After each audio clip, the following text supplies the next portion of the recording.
Hello everyone, welcome to Everything Arsenal. Our Premier League season gets underway today. I cannot wait for it. It's Wolves first up for us.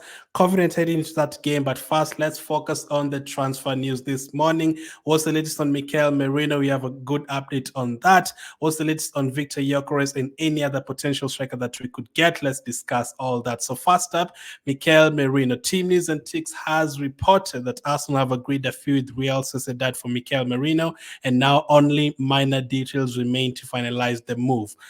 He goes on to say, I was told it would be a disaster if it didn't happen from here. Now, I do agree with that. Like, if he ended up not getting Mikel Merino for any reason, I'm still 99% sure that you're going to get him, and a deal has been agreed. That is good news.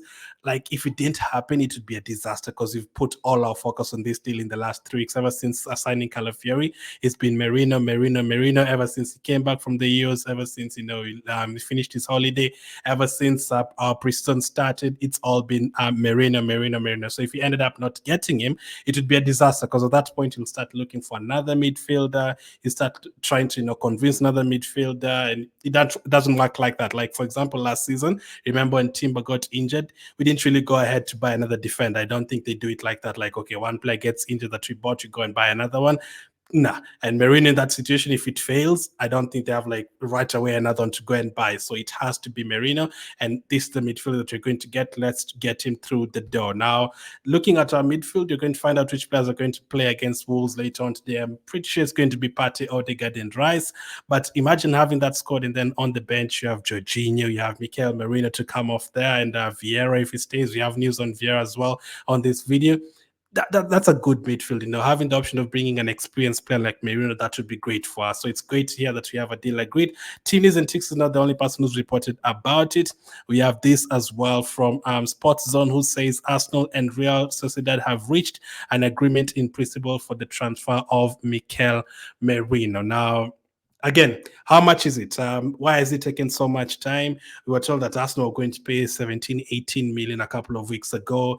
But then a few days ago, they talked about, they didn't want that 18 million. They wanted it to be more. They're talking about they want 30, 40 million in terms of euros, but Arsenal are not ready to get to that kind of money. And a lot of fans agree. A lot of fans are saying, nah, it should be somewhere between 20 to 25 million. But how much are we going to be paying for him? According to reports from Gary Jacobs, Arsenal are closing in on a 29.8 million deal to sign Mikel Merino from Real Sociedad. So 29.8 million pounds.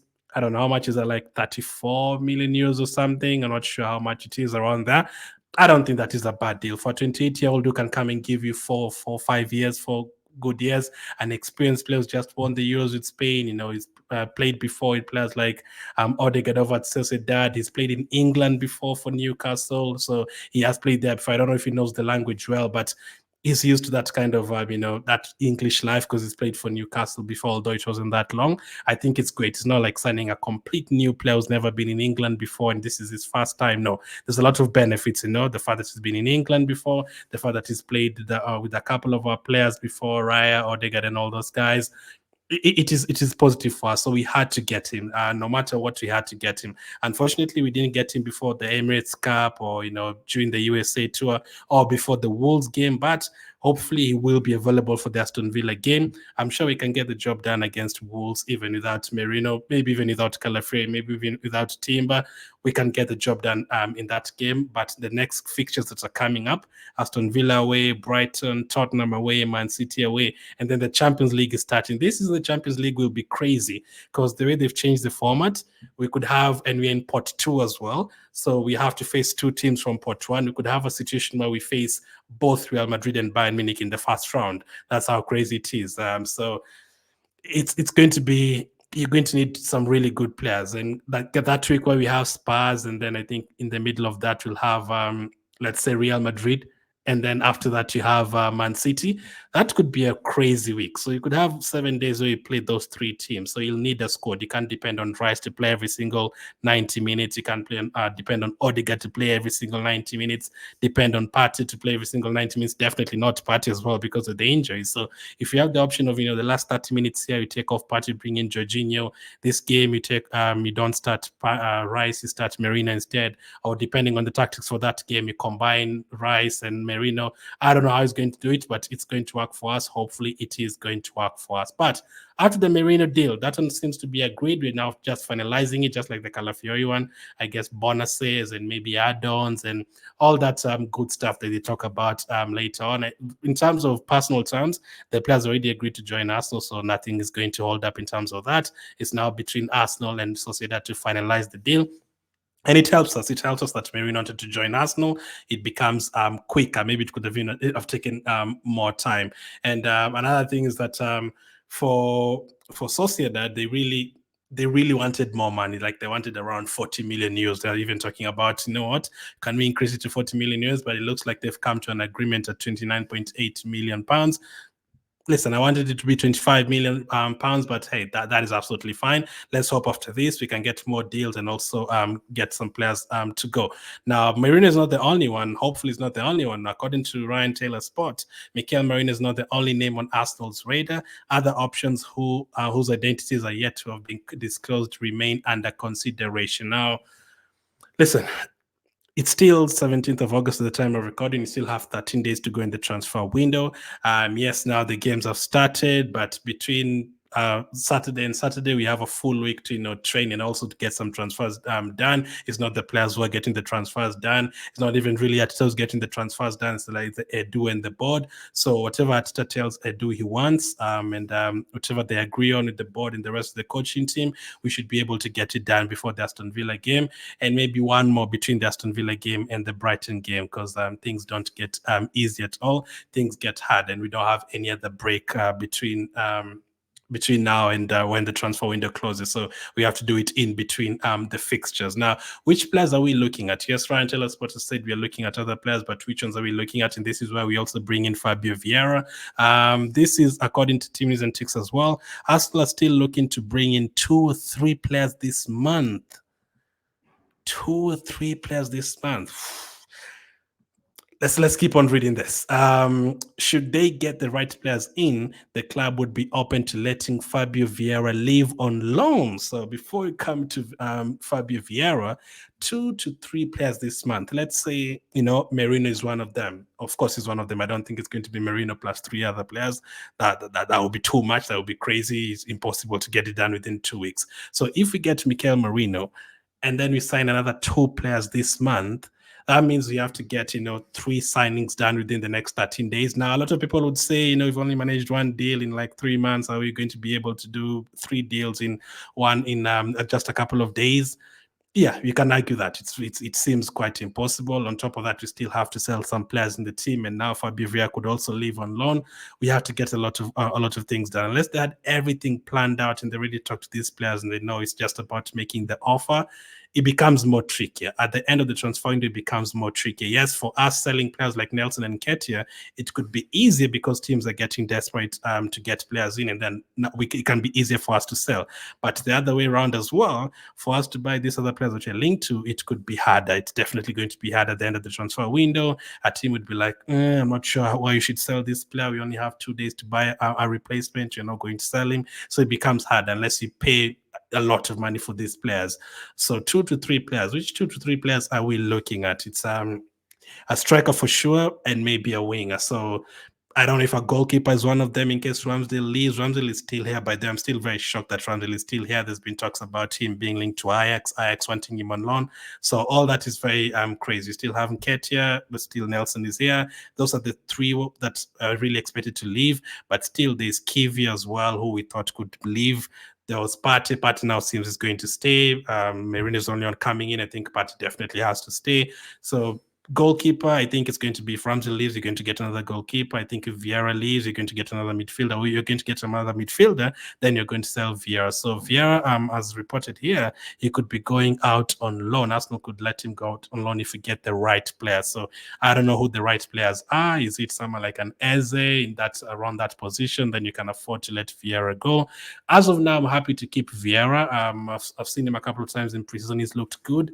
He can help us on the right side to back up Saka some games, and then he can also help us back up Odegaard some games. In terms of football, Vieira is very good at playing football, but unfortunately, he's not really been around with the injuries and, first season. People are saying he looked a bit weak in terms of Premier League football. But listen, if it doesn't suit a certain Premier League game, if you play in the Champions League against like a Girona or someone, play him in that game. Hopefully, you can back up Odegaard. But if we get the right players, as they said, then Vieira could end up leaving on loan. That is very unlikely, but let's see what happens. But that is what Team News and Ticks says. Now, which other position are we looking at? Probably striker. What's the latest in terms of a striker? Again, this is what is being reported. Also looking at the following strikers: Victor Gyokeres, Evan Ferguson, and Santiago Jimenez. By the Gunners' budget budget may prevent any of these signings without an outgoing fast, says Ben Jacobs. So this is going to be dependent on what happens. So us getting Merino could allow us again maybe to sell Nketiah for 25 million or something if that offer comes in, or they're going to wait until the final day of the season, final day of the transfer window, deadline day, for teams to get desperate and sign him. If we get rid of, let's say, Nelson and maybe get that money from Nketiah, then that will allow us to go and sign a striker. I think it's going to be a domino effect. I don't think we can just sign 3 players right now and then sell 4 of them at the end of the transfer window. I think it has to be balanced according to what you're hearing and what you're seeing. It might have to be balanced. Sign one, sell one, sign one. I think it has to be like that. So we've been linked to Gyokeres, as we know. Evan Ferguson, Brighton, I didn't see him playing a lot last season, but obviously he's a very exciting young striker. And Santiago Jimenez, I did great over in Netherlands. So there's a season Jimenez was really good in the Champions League. Was it like 2 seasons ago? He was like scoring goals and he was on fire in that season. I don't know the exact numbers from last season, but it was like 2 seasons ago. He was really good. So people really want Gyokeres. I really want Gyokeres as well. But if you end up signing like a Jimenez as a striker, if he's cheaper, listen, we just want someone who just wants to stay in the box and score goals up front. If you can get that something different to what you already have, that would be great. More on Victor Gyokeres. People at Arsenal are saying Arsenal have held informal talks with Sporting CP, or different journalists are saying that Arsenal have held informal talks with Sporting CP for Victor Gyokeres. Currently, the Portuguese side remains steadfast on wanting the player's 85.7 million release clause. This is according to Record Portugal. Now, 85 million pounds. Listen, for a striker who's going to bang in goals, for a striker who got more than 50, goal returns last season, goals plus assists. Listen, I think it's around that, but the only problem is that he's only been doing that for 1 season. If he had done that for like 2-3 seasons, then you'd have been like, yeah, it's definitely 85 million, but that is a huge risk to pay 85 million, however desperate you are. And I think also don't want to show that they're desperate in the market. I don't think we are desperate to sign players. It's not like you're going to miss out on top of if you're going to don't sign players, but you want the title, and to compete with Man City, we have to buy players like this. But Arsenal, in terms of the market, they don't want to show teams that, oh my goodness, we are desperate, we are ready to pay 100 million for this player and that player. They don't want to show that. But maybe as the transfer window approaches the end, maybe we'll decide, listen, let's just try and give them 78 million or something. Maybe that could be possible. And listen, I'm happy to take the risk because we've not really tried to have an out-and-out goal-scoring striker ever since started becoming a really good team. So maybe that is the final piece of the puzzle. Who knows? Maybe if you get Gyokeres, that is the one that is going to win us the title. I think it is worth the risk. But in terms of budget, I don't know where we are in terms of budget. I don't think we can afford to buy that Gyokeres for 85 million and buy another winger for 40 and then pay the 30 million for Merino without selling any players. Again, let's hope that we advance in terms of selling Nketiah and maybe moving on Nelson. Nketiah is now being linked to Nottingham. Nottingham interested in Nketiah. Let's see if they're going to pay that money for him. And listen, there's other players that we've sold already in the transfer, and even the youngsters. We sold a couple of them, like the likes of Vieira. So if you can put that money together and be able to get players, and maybe hopefully someone comes with a good offer for Ramsdale or Kivu, and then we can use that money to get a striker, I would be very, very grateful. So that's the latest on Gyokeres in the striker situation and Vieira. So a couple of questions for you guys. Vieira, are you happy to let him go on loan, or do you really want to keep him this season as a backup? How do you feel about that? And if Gyokeres is not possible, Evan Ferguson and Jimenez, who interests you the most? There's not too many strikers in the market, unfortunately, so it will come to a stage where if you don't get Gyokeres and Osimhen, you have to settle for what is available. But let me know. Thank you for watching. Live after the game later today against Wolves. I cannot wait for the Premier League to get started for us. Thank you for watching, and I'll catch up with you